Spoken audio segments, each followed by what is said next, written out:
میرا رنگ دودھ جیسا سفید، میرا سراپا ایک بھرپور اور پرکشش عورت کا ہے۔ میری تیکھی اور نشیلی ادائیں کسی کو بھی ہوش اڑانے کے لیے کافی ہیں، مگر میں تنہائی کا شکار اس وقت ہوئی جب میرا شوہر مجھے چھوڑ کر دوسرے ملک چلا گیا اور اسے یہ معلوم بھی نہیں تھا کہ اس کی بیوی پیچھے کتنی تنہا ہے۔ میں نے کئی بار اپنے شوہر کو فون پر یہ سب کچھ بتانے کی کوشش کی، اس نے میری بات سنی بھی، لیکن پھر ٹال کر یہی کہا کہ کیا ہو سکتا ہے، مجھے پیسے کمانے کے لیے باہر تو رہنا ہی پڑے گا۔ دن تو جیسے تیسے گزر ہی جاتا تھا، لیکن رات تنہائی اور اکیلا پن مجھے کاٹنے کو دوڑتا تھا۔ اس بستر پر میں اکیلی کروٹیں بدلتی رہتی۔ میں جوائنٹ فیملی میں رہتی تھی، میرے ساس سسر تو اپنے کمرے میں خوش اور خرم، لیکن میں یہاں تنہا اکیلی۔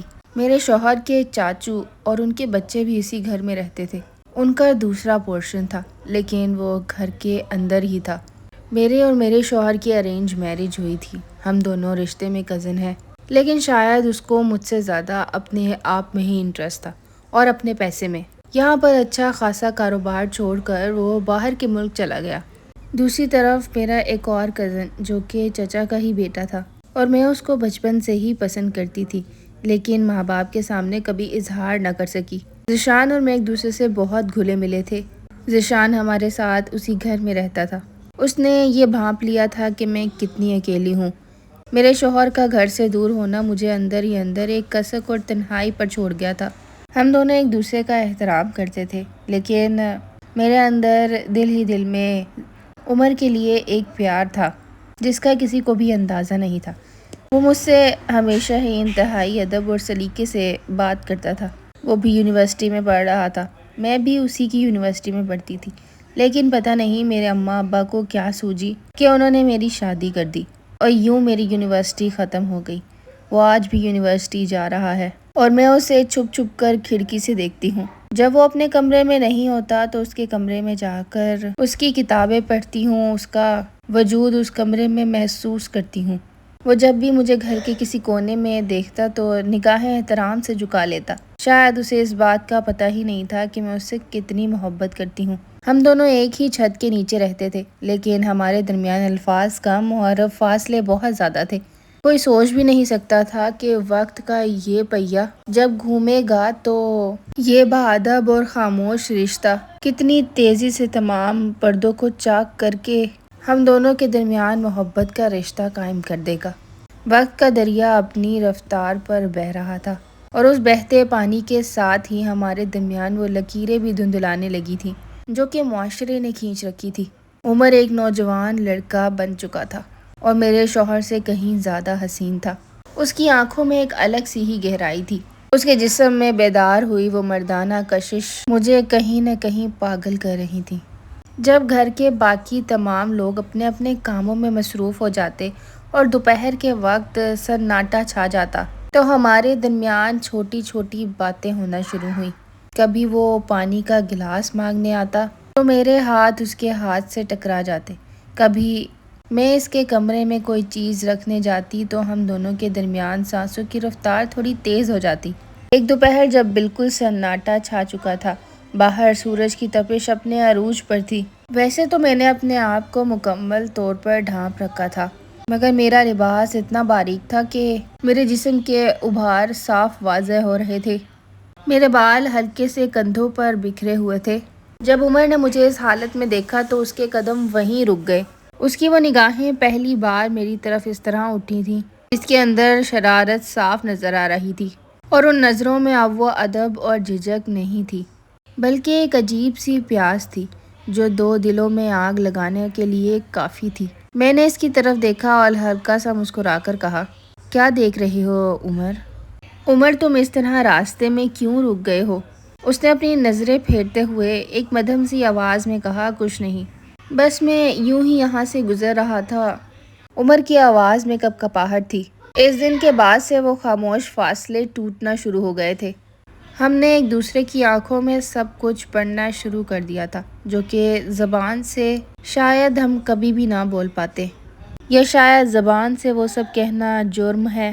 جب بھی رات گہری ہوتی، گھر کے تمام افراد اپنے اپنے کمروں میں سو جاتے تو اس وقت ہماری اصل داستان شروع ہوتی۔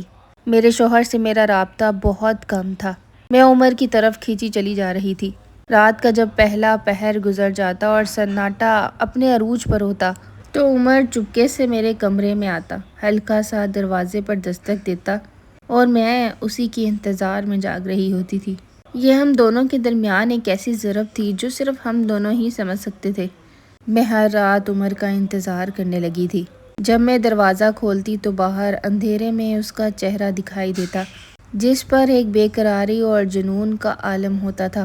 وہ اندر آتا، ہم دونوں کے درمیان گھنٹوں باتیں ہوتی، وہ باتیں جو دن کے اجالے میں ناممکن تھیں، اب رات کی اس تاریکی میں ہماری زبان بن چکی تھی۔ اب میں نے اسے کہا کہ آج کیا ہوا، بہت دیر کر دی آنے میں نے ایک رات اس کے قریب جاتے ہوئے کہا جب وہ میرے کمرے میں داخل ہوا۔ میرا لہجہ اب پہلے جیسا روکھا اور بد دل نہیں رہا تھا، بلکہ اس میں ایک عورت کا اکیلا پن، وہ پکار جو طویل عرصے سے اکیلی تھی۔ عمر نے ایک لمحے کے لیے مجھے دیکھا، میری آنکھوں میں ہلکی سی نمی تھی۔ اس نے میری نمی کو صاف کیا۔ اس نے کہا پگلی روتی کیوں ہے؟ اس کی آنکھیں انگاروں کی طرح دہک رہی تھی۔ اس نے آگے بڑھتے ہوئے اپنا ایک مضبوط ہاتھ میری کمر کے گرد لپیٹ لیا اور مجھے اپنے سینے کے اور زیادہ قریب کھینچ لیا۔ اب وہ میری دل کی دھڑکنیں صاف سن سکتا تھا۔ میرا جسم اس کی چھاتی سے ٹکرانے لگا۔ دل چاہتا ہے کہ ہم اس اندھیرے میں کہیں کھو جائیں۔ عمر نے پہلی بار زبان سے کچھ ایسا بولا تھا، ایسا لگا کوئی راز کی بات بولی ہو۔ اس کی وہ گرم سانسیں جو میرے چہرے پر پڑ رہی تھیں، میرے جسم کی ساری سردی کو ایک پل میں پگھلا کر رکھ گئیں۔ میرا جسم خود بخود اس کے جسم سے ٹکرانے لگا۔ میرے ہاتھ خود بخود اس کے بالوں میں گئے اور میں نے اس کی زلفوں کو سنوارنا شروع کر دیا۔ یہ وہ ایسا لمحہ تھا جہاں دنیا کا ہر رشتہ ختم ہو چکا تھا۔ ہم صرف اور صرف دو جسم تھے جو ایک دوسرے کی پیاس کو مٹانے کے لیے مکمل طور پر تیار تھے۔ ہمارے درمیان صرف دو روحیں اور دو جسم رہ گئے تھے اور ہم دونوں ایک دوسرے کی پیاس کو بجھانے کے لیے بے قرار تھے۔ جیسے جیسے راتیں گہری ہوتی گئیں، ہمارے درمیان کی ملاقاتوں کا بندھن بھی گہرا ہوتا چلا گیا۔ اب وہ صرف باتوں اور ہلکی پھلکی قربت کا وقت نہیں تھا۔ ایک رات تیز بارش ہو رہی تھی، بادل گرج رہے تھے۔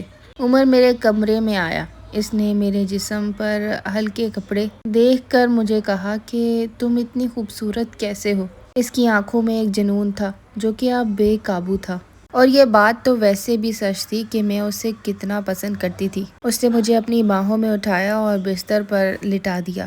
میں نے اس کی آنکھوں میں جھانکتے ہوئے کہا عمر، کیا تمہیں ڈر نہیں لگتا؟ اگر کسی کو پتہ لگ گیا تو کیا ہوگا؟ ہم یہ کون سا رشتہ نبھا رہے ہیں؟ اس کے بعد اس نے اپنے گرم ہونٹ میری گردن پہ رکھے اور میرے کان میں ہلکی سی سرگوشی کرتے ہوئے کہا مجھے نہ اس دنیا کا ڈر ہے اور نہ ہی کسی قانون کا۔ تم صرف میری ہو اور صرف میری، اور میں تو ہوں ہی تمہارا۔ اس رات ہم نے محبت اور چاہت کی تمام حدوں کو پار کر دیا۔ ایک رات جب وہ میرے کمرے میں آیا، اس کی آنکھوں میں وہی تپش اور ادھورا پن تھا جو صرف مجھے پا کر ہی پورا ہوتا تھا۔ اس نے آ کر مجھ سے پوچھا کیا تم ٹھیک ہو؟ میرے آنکھوں کی سرخی وہ دیکھ چکا تھا جو کہ بڑھتی ہی جا رہی تھی۔ اس نے پوچھا کہ تم کیوں رو رہی ہو؟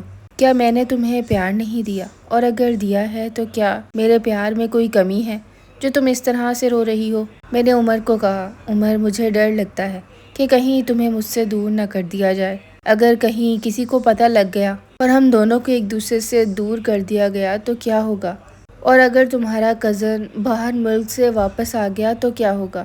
دیکھو، میں اس سے بالکل بھی محبت نہیں کرتی۔ اتنا عرصہ اس نے میرا خیال نہیں کیا۔ جب سے ہماری شادی ہوئی ہے میں تب سے ہی اکیلی ہوں۔ میں نے کتنی بار اسے نہیں کہا کہ میں اکیلی ہوں، لیکن اسے میری کوئی فکر نہیں ہے۔ میں نے روتے روتے عمر کے کندھے پر سر رکھا۔ عمر نے مجھے دلاسا دینے کے لیے میرے کندھے کو سہلایا۔ اس نے کہا تمہیں رونے کی ضرورت نہیں ہے، میں ہوں نا۔ میں تمہیں کبھی بھی کسی چیز کی کمی نہیں ہونے دوں گا اور نہ ہی تمہیں چھوڑ کر کہیں جاؤں گا۔ دیکھو، میں کسی سے نہیں ڈرتا۔ اگر تم چاہو تو میں ابھی اپنے گھر والوں سے بات کرتا ہوں۔ مجھے پتا ہے تم شادی شدہ ہو، لیکن ایسی شادی کا کیا فائدہ جس میں شوہر کو تمہارا خیال ہی نہیں؟ آخر تم نے شادی اکیلا رہنے کے لیے تھوڑی نہ کی تھی، اور میں اپنے کزن کو اچھی طرح جانتا ہوں، مجھے پتا ہے کہ وہ تم سے محبت نہیں کرتا۔ میں آج بھی اکیلی ہوں، اپنے کمرے میں اکیلی بیٹھ کر عمر کے بارے میں سوچتی ہوں، اور میرے شوہر کا مجھ سے کوئی رابطہ نہیں ہے۔ زندگی کی دوڑ میں میرا شوہر مجھ سے کہیں گم ہو گیا ہے، لیکن میرے اکیلے پن کو اور تنہائی کو صرف اور صرف عمر نے ہی مکمل کیا ہے۔ یہ کہانی صرف اور صرف انٹرٹینمنٹ کے لیے بنائی گئی ہے۔ یہ دو دلوں کی وہ ادھوری داستان ہے جو کہ کبھی بھی پوری نہیں ہو سکی۔